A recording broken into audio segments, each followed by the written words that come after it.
꿀잠 자는 야담 이야기. 두고두거지. 옛날에 어떤 정승이 살았는데 이 사람이 늙음하게 아들을 하나 낳고 더는 자식을 못 얻었습니다. 그러니까 정승 집에 아들 딱 하나 있는 것이 늦둥이 외아들이란 말이죠. 그러니 참 얼마나 귀한 아들이겠어요. 두뇌외가 주면 꺼질세라 불면 날아갈세라 온갖 정성 다 들여서 키웠습니다. 먹고 싶은 것 다 먹이고 입고 싶은 옷 다 입히고 손에 물 한 방울 안 묻히고 키웠습니다. 그렇게 고이고이 키워서 나이 12살이나 먹었던가 제법 총각 티가 나게 되었습니다.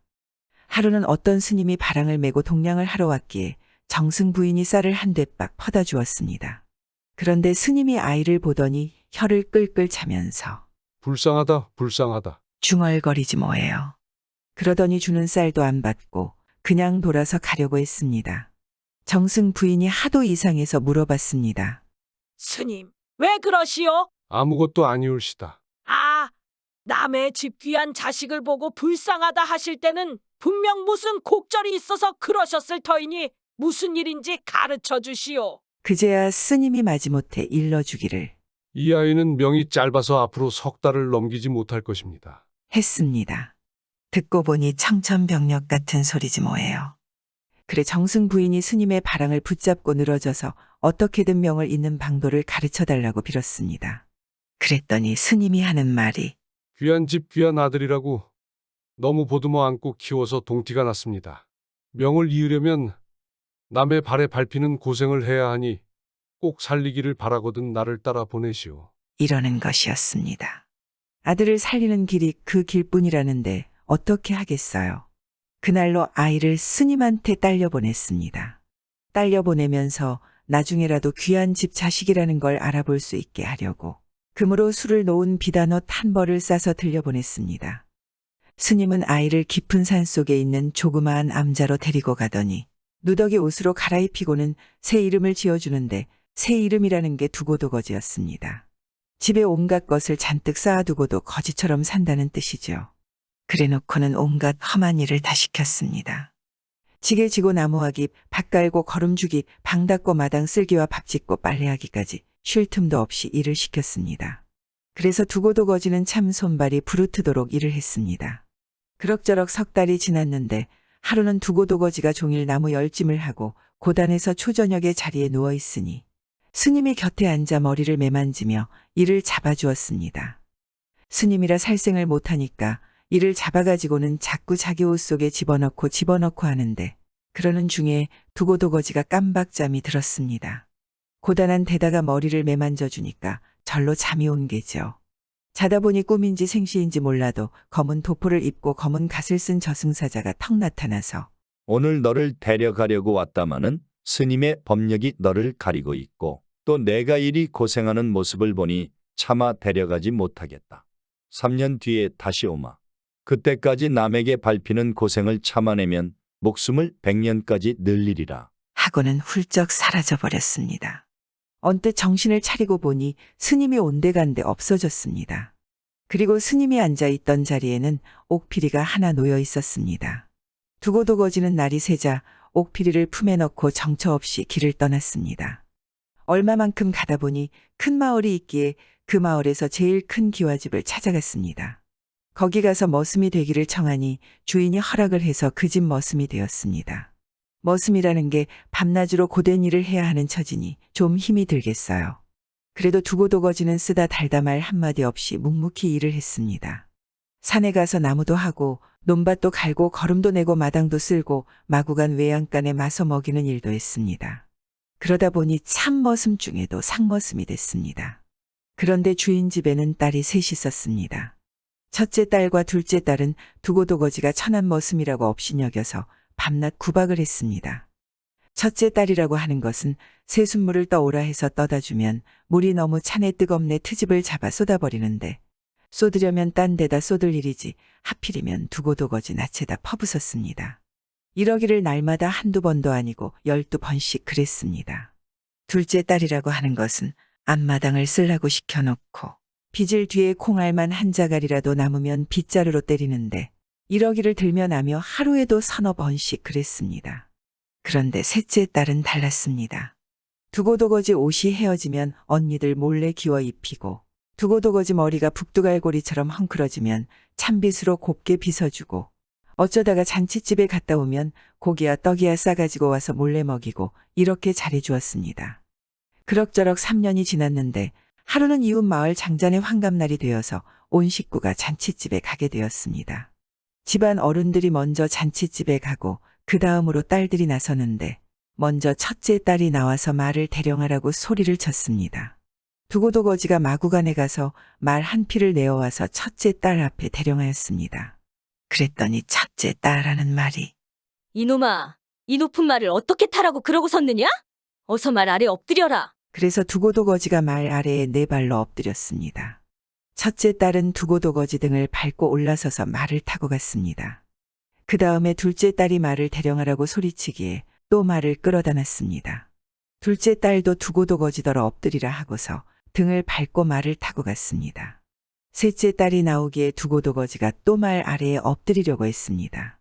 그랬더니 셋째 딸은 두고도거지를 부축해 일으키고는, 나는 걸어서 갈 터이니 이따가 틈을 타서 이 말을 타고 와요. 내 맛있는 음식을 많이 감춰 놓을 테니? 하고서 갔습니다. 온 식구가 다 잔칫집에 가고 나니 집안에는 두고도거지 혼자 남게 되었습니다. 두고도거지는 맑은 물에 세수하고 동백기름으로 머리를 빗고 나서 여태 깊이 감추어뒀던 옷보자기를 끌렀습니다. 거기에 뭐가 들어있나요? 금으로 술을 놓은 비단옷이 들어있었습니다. 비단옷을 떨쳐 입고 옥피리를 들고 셋째 딸이 두고 간 말을 탔습니다. 그렇게 차리고 나서 옥피리를 불면서 잔칫집에 갔습니다. 잔칫집에 당도하니 장잔의 집사람들이 하늘에서 내려온 신선이라고 허리를 굽혀 절을 하고 좋은 자리에 앉히고서 만난 음식을 대접하였습니다. 다른 사람들도 하늘에서 내려온 신선을 한 번이라도 더 보려고 구름같이 몰려들어 웅성웅성 참 야단법석이 났습니다. 그런데 셋째 딸은 눈썰미가 야무졌던지 아무래도 어디서 많이 보던 얼굴이라 제가 맨 댕기 끝을 잘라가지고 두고도거지 곁에 살짝 다가갔습니다. 그러고는 술을 따르는 척하면서 댕기 조각을 두고도거지 뒷머리에 묶어놨습니다. 두고도거지는 잔칫집에서 옥피리를 불며 잘 놀다가 남들보다 미리 집으로 돌아왔습니다. 돌아와서 비단옷을 벗고 누더기로 갈아입고 마당을 쓸고 기다렸습니다. 한참 뒤에 딸들이 돌아와서 첫째 딸, 둘째 딸은 잔칫집에 가서 신선 만난 이야기를 하느라 입에 침이 튀는데 셋째 딸은 아무 말이 없었습니다. 그러다가 다른 식구들이 안 볼 때 가만히 두고도거지를 불러놓고, 비단옷은 어디서 났으며 옥피리는 어디서 났어요? 어서 바른 대로 말해봐요. 하고 물었습니다. 두고도거지가 시치미를 딱 대고 모르는 척하니까 뒷머리에서 댕기 조각을 끌러가지고 제 댕기와 맞춰보는데 맞춰보니 딱 맞았습니다.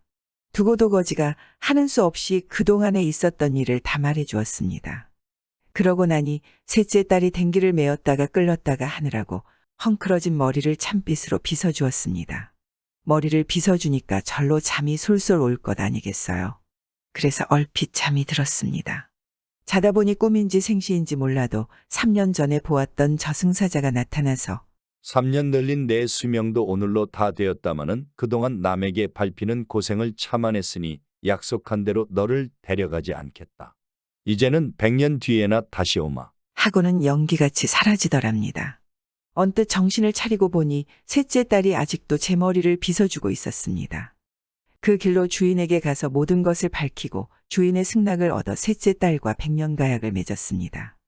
두고도거지가 셋째 딸과 혼이 나는 날 금으로 수놓은 비단옷을 입고 옥피리를 불면서 색시와 함께 말을 타고 떠나는데 그 광경이 참 장관이었습니다.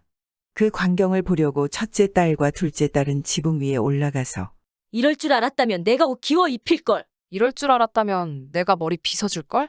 하면서 한탄을 하다가 그만 땅에 떨어져서 죽었답니다.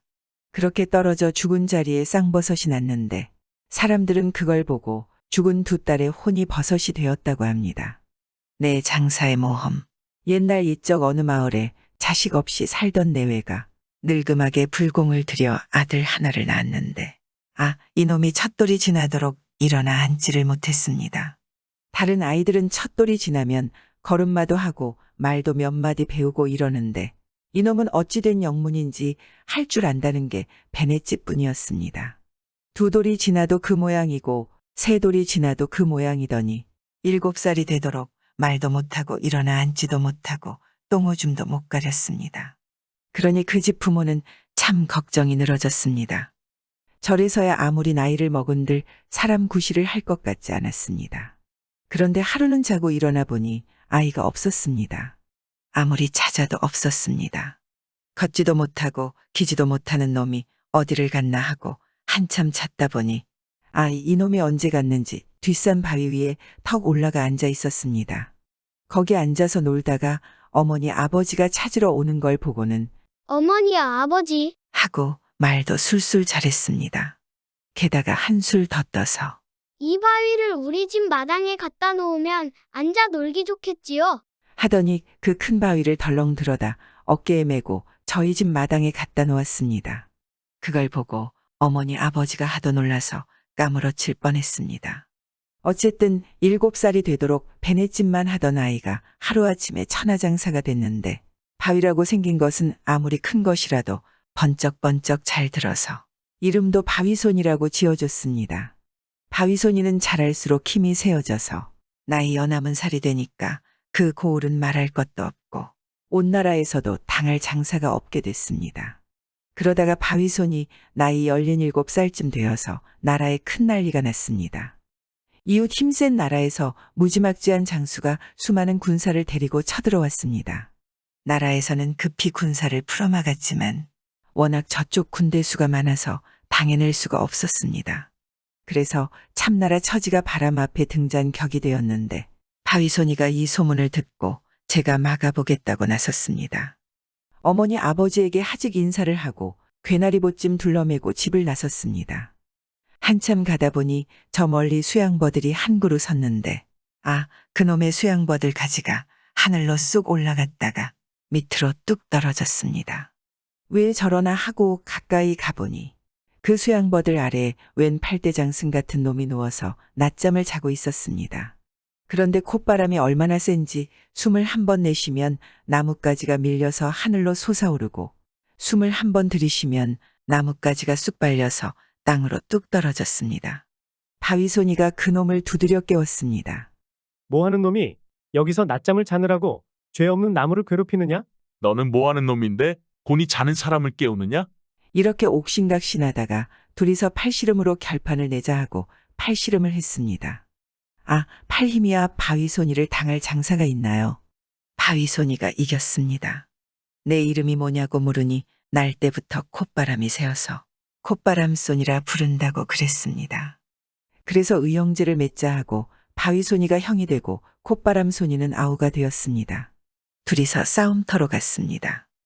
한참 가다 보니 저 멀리서 산 하나가 보였다가 안 보였다가 했습니다.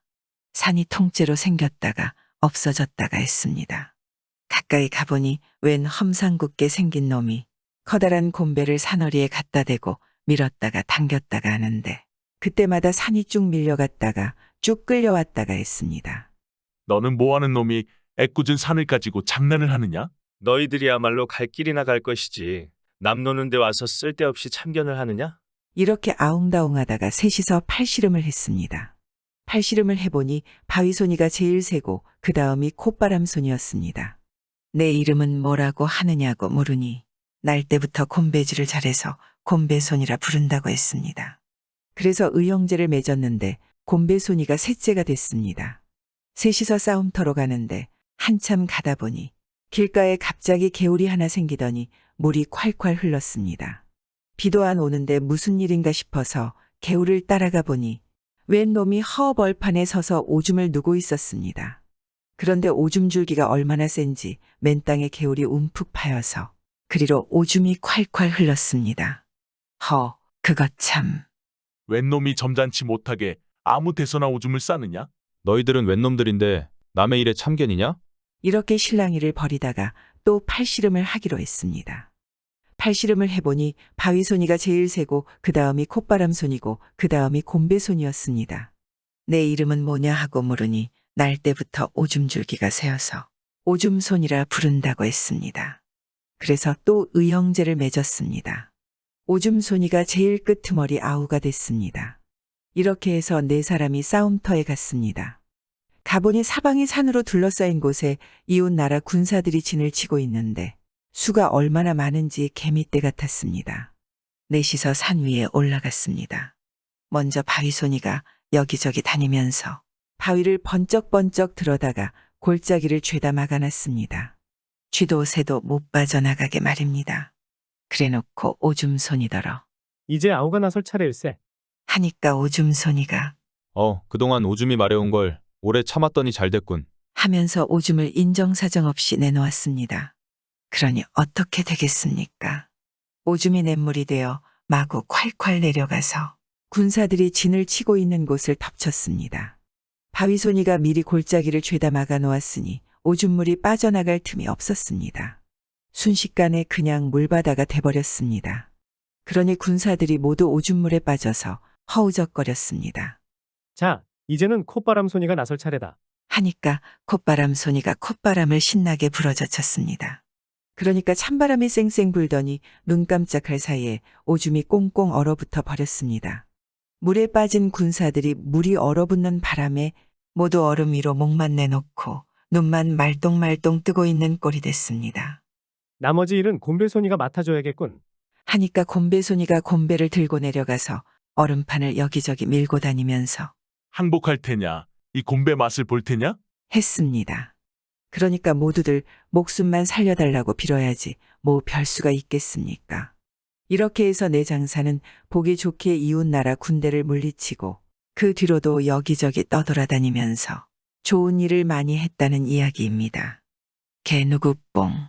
옛날에 한 사람이 살았습니다. 옛날엔 왜 두 사람도 아니고 꼭 한 사람만 사는지 몰라요.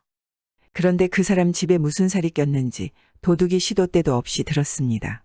밤에도 들고 낮에도 들고 하루에 2번도 들고 3번도 들고 이러니 뭔 살림이 나만 하는 게 없었습니다. 나중엔 솥단지 요강단지까지 다 도둑 맞아서 밥도 못 해먹고 오줌도 못 놀 형편이 됐단 말이에요. 마침 이 사람한테 나이 찬 딸이 하나 있었습니다. 에라, 사위를 하나 볼 수밖에 없다. 도둑 잘 잡는 사람으로 대릴 사위를 드리면 좀 나아질 테지. 하고 이 사람이 그 길로 집을 나서서 여기저기 다녔습니다. 도둑 잘 잡는 사람으로 사위 본다고 가는 곳마다 소문을 내면서 돌아다녔습니다. 한 곳에 가니까 남의 집 머슴 사는 총각이 와서 도둑이라면 내가 잘 잡지요. 하거든요. 어떻게 잘 잡느냐니까. 아, 그건 두고 보면 알게 될 거요. 했습니다. 그 뭐 어쨌든 도둑 잘 잡는다니까 데리고 갔습니다. 데리고 가다가 다리가 아파서 둥구나무 밑에 쉬었습니다. 쉬다가 둘 다 잠이 들었습니다. 한창 고나게 자는데 갑자기 어디서 개누구뻥 개누구뻥 하지 뭐예요. 깜짝 놀라 일어났습니다. 일어나서 둘레둘레 살펴보니까 아무도 없었습니다. 잘못 들었나 하고 또 자는데 개누구뻥 개누구뻥 하고 무엇이 또 소리를 냅다 질렀습니다.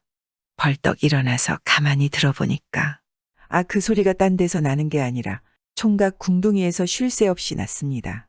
개누구뻥 개누구뻥 하는데 그게 방귀 소리였습니다.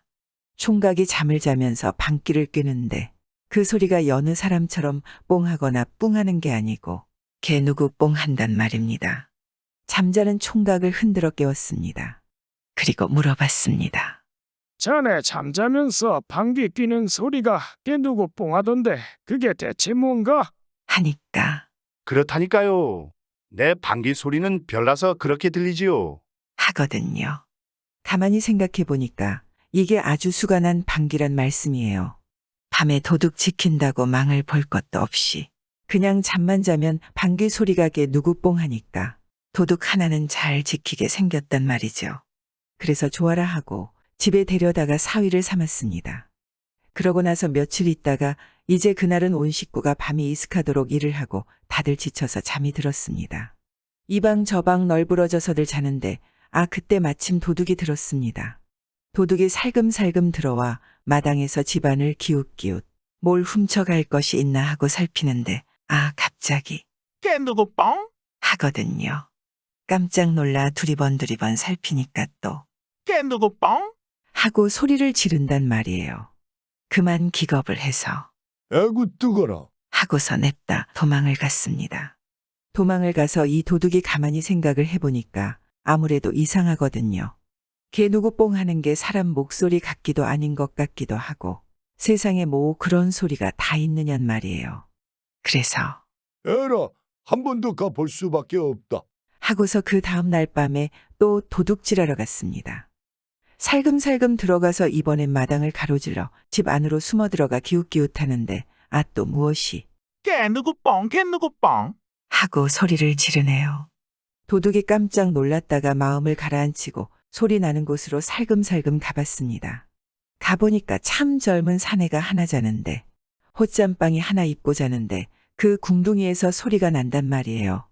쳇 방귀 소리잖아. 괜히 놀랐구나 하고 도둑질을 하려는데 아 그놈에게 누구 뽕 소리가 자꾸 들려서 귀에 몹시 거슬리지 뭐예요. 에이, 저놈의 소리 좀 어떻게 해야겠다. 마당에 나가 동글동글한 돌멩이 하나를 주워들고 들어왔습니다. 들어와서 그 돌멩이로 사위 똥구멍을 틀어막았습니다. 아주 단단히 틀어막았습니다. 그렇게 해놓으니까 이제 조용해졌습니다. 옳지, 이제 됐다. 그놈에게 누구 뽕 소리가 안 들리니까 살 것 같거든요.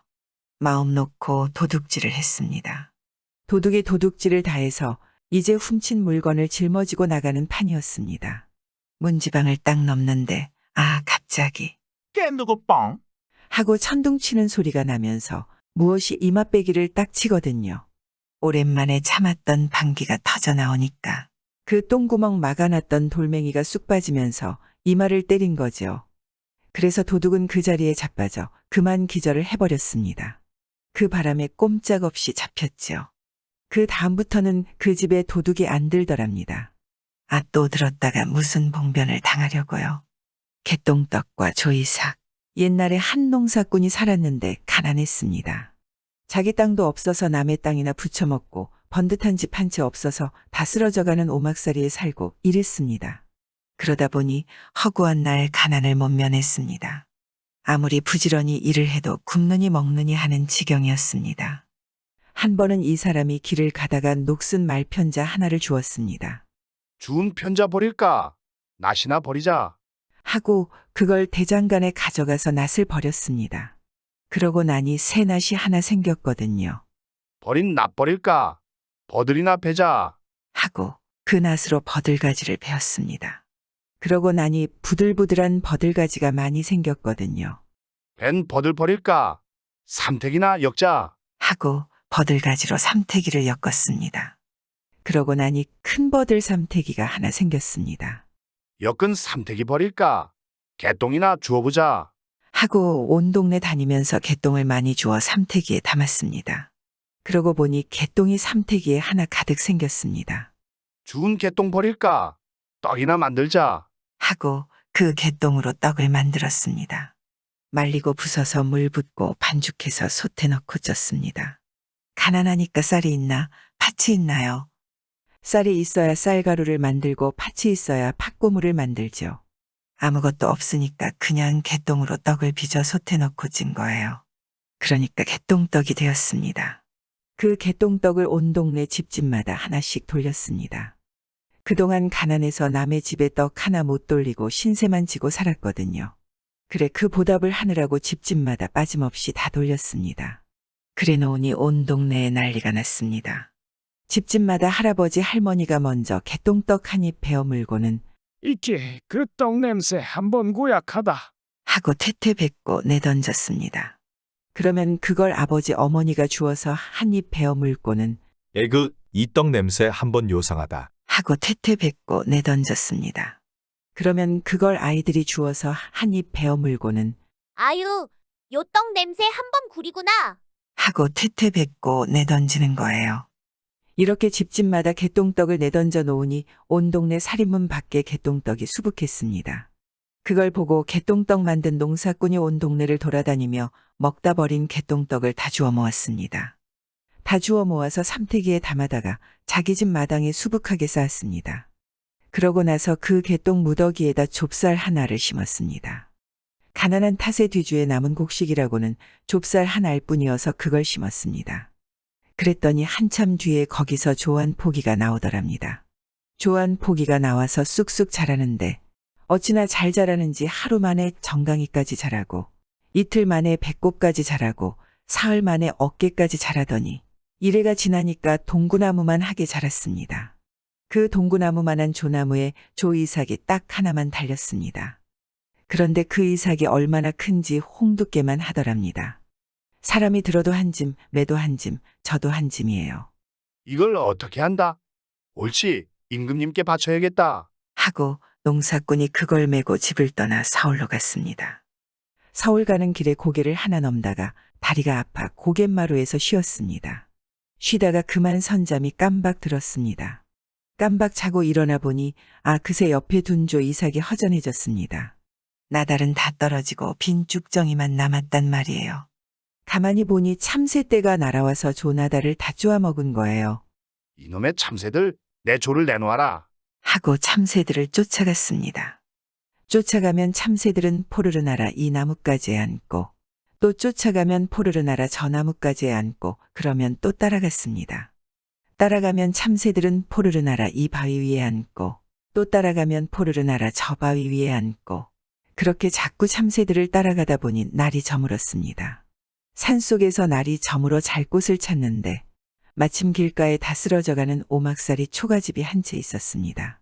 옳지, 오늘은 여기서 자고 가야겠다. 하고 그 집에 들어갔습니다. 들어가 보니 빈집이어서 그냥 들어 누워 잤습니다. 막 잠이 들려는데 밖에서 우지끈 뚝딱 요란한 소리가 나더니 무엇이 잔뜩 몰려왔습니다. 얼른 일어나 벽장에 들어가 숨었습니다. 숨어서 벽장 문틈으로 가만히 내다보니 그것들이 죄다 도깨비들이었습니다. 털북숭이 도깨비들이 큰 놈, 작은 놈, 뚱뚱한 놈, 여윈 놈 할 것 없이 여러 마리 몰려 들어와서는 저희들끼리 판을 벌이고 놀았습니다. 춤추고 노래하고 먹고 장난하고 한참 놀더니 얘기판이 벌어졌습니다.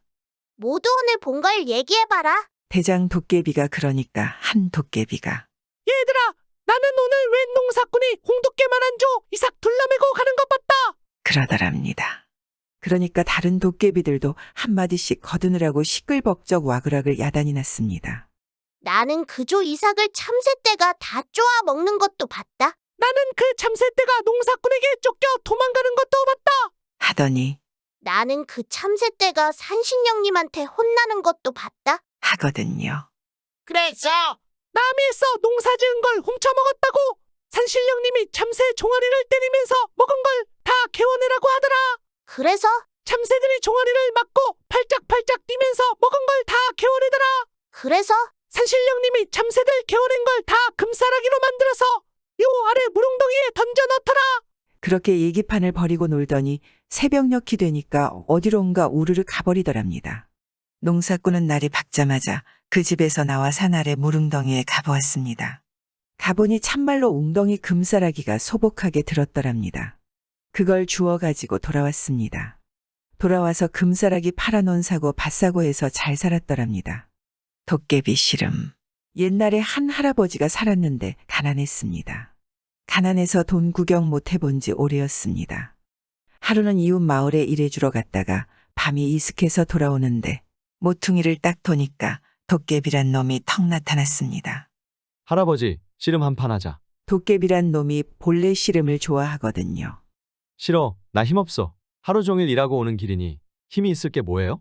그래도 딱 한 판만 하자. 싫다는데도 부득부득 졸라댔습니다.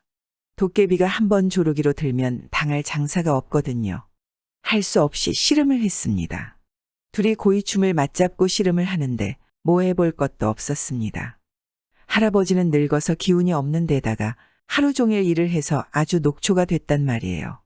그런데 도깨비는 기운이 팔팔하니 뭐 상대가 되나요? 금방 졌지요. 한 판 더 하자. 도깨비가 또 졸랐습니다. 그래서 한 판 더 했는데 또 졌습니다. 3세판이다. 한 판만 더 하자. 도깨비가 졸라서 또 했습니다. 이제 막판이었습니다. 이번에는 할아버지가 도깨비 왼다리를 툭 쳤습니다. 그냥 힘도 안 쓰고 툭 건드렸는데 도깨비가 나무 뜬 걸처럼 스르르 넘어가네요. 본래 도깨비가 오른쪽으로만 힘을 쓰지 왼쪽으로는 힘을 못 쓰거든요. 그래서 이겼습니다. 어이쿠, 졌네. 예쏘, 씨름 갑시오. 씨름 3판을 하고 나서 도깨비가 돈을 성냥 줬습니다. 가난한 살림의 돈 성량이 어디겠어요. 그걸 받아가지고 와서 그 이튿날 쌀 사고 고기 사고 해서 잘 먹었습니다. 이웃에 사는 욕심쟁이 할아버지가 지나다가 구수한 밥 냄새 고기 냄새를 맡았습니다. 아니, 가난뱅이 주제에 웬 쌀밥이고 고긴가? 가난한 할아버지가 어제 있었던 일을 다 말해줬습니다. 도깨비 만나서 씨름 3판하고 돈 성량 얻은 얘기를 다 했습니다. 욕심쟁이 할아버지가 그 소리를 듣고 가만히 있겠어요. 그날 밤에 당장 도깨비 나오는 모퉁이로 갔습니다. 아니나 달라 밤이 이슥해지니까 도깨비가 썩 나오거든요. 할아버지, 씨름 한 판 하자. 그래서 씨름을 했습니다. 그런데 욕심쟁이 할아버지는 처음부터 도깨비 왼다리를 쳤습니다. 지기 싫어서 말이에요. 왼다리만 툭 건드리면 넘어가니까 이기기 쉽죠. 내리 3판을 다 이겼습니다. 그랬더니 아니나 다를까 도깨비가 돈을 줬습니다. 예쏘, 씨름 갑시오. 씨름 3판 다 이기고 돈 성량 벌고 세상에 이런 횡재가 어딨어요. 욕심쟁이 할아버지는 아주 신이 나서 그 다음 날도 또 도깨비 나오는 모퉁이로 갔습니다. 밤이 이슥해지니까 도깨비가 나와서 할아버지, 씨름 한 판 하자. 해서 씨름을 했습니다. 또 내리 3판을 다 이기고 돈 성량 벌었습니다. 그 다음 날도 모퉁이로 가서 도깨비하고 씨름해서 내리 3판을 다 이기고 돈 성량 벌고 그 다음 날도 또 그 다음 날도 모퉁이로 가서 도깨비하고 씨름해서 내리 3판을 다 이기고 돈 성량 벌고 날마다 그러고 사는데 한 달쯤 지난 뒤에 관가에서 포졸들이 몰려왔습니다. 육모방망이를 꼬나들고 왔습니다. 욕심쟁이 할아버지네 집에 들이닥쳐서 돈을 다 찾아내더니 이제야 찾았군. 이 도둑을 어서 끌고 가자. 하고는 할아버지를 오라로 묶어서 끌고 가는 거였습니다. 어찌된 일인고 하니 한 달 전부터 관가 창고에 넣어둔 나랏돈이 조금씩 줄어들기에 관가 사람들이 돈에 표시를 해놓고 지켜봤습니다. 그랬더니 밤마다 돈이 성량씩 없어지는데 쥐도 새도 모르게 스르르 사라지는 거예요. 거참 이상하다 하고 있는데 웬 할아버지가 날마다 돈 성량씩 번다는 소문이 났습니다. 그래서 이 할아버지 집을 찾아와 뒤져보니 아닌 게 아니라 표시를 해놓은 나랏돈이 죄다 있는 거예요. 도깨비가 씨름값으로 돈 성량을 줄 때 자기 돈을 안 주고 나랏돈을 훔쳐서 줬나 봐요. 그래서 욕심쟁이 할아버지는 그만 도둑으로 몰려오게 갇히는 신세가 되었습니다. 아무리 그게 아니라 도깨비한테서 받은 돈이라고 해도 믿어나 주나요? 돈의 표시가 딱 되어 있으니 꼼짝없지요. 그러게 씨름을 해도 한두 판만 하고 말았으면 좀 좋아요. 구독과 좋아요, 알람 설정 부탁드리옵니다.